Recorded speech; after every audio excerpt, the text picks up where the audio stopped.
This is James Maloney here from the Irish Farmers Journal. A couple of weeks ago we got to test a brand new wagon on the Irish market. The Schuitemaker 65V was seen at Grass and Muck for the first time this year. After that, TFM have been appointed as the main dealers for the southern half of the country. DA Forgy will remain in the north as the main dealer. So, on test, the Schuitemaker had a really unusual feature in the fact that it had a trailing pickup.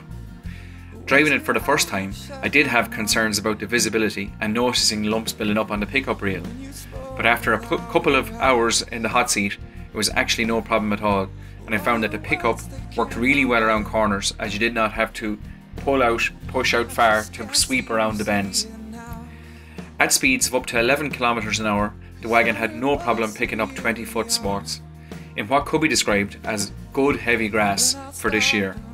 Although it was very dry and conditions were excellent and with no bad weather, the grass did flow into the wagon pretty easily.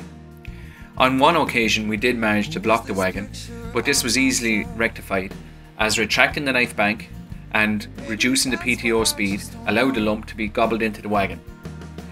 From the control of the wagon, everything was manual. There was manual control of the floor, manual control of the discharge, manual control of the pickup. Again, some operators will like this as it gives more control over what they want to put into the wagon, and often they say that it will fill up more. Some automation would be nice. Driving the wagon was a John Deere 6195M. This tractor was Isobus compatible and did have ample power for the job in hand.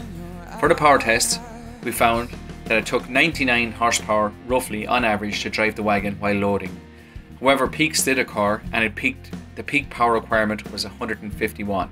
The wagon does feature an 18-ton pendulum axle and its rear steering axles. Another nice feature on it was the fact that this wagon could be used as a zero grazer.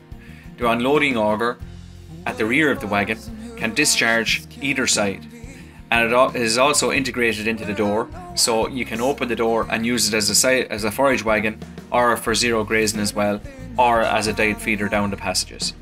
So all in all, this wagon, although it has a few unusual features, seems to cope well in Irish conditions.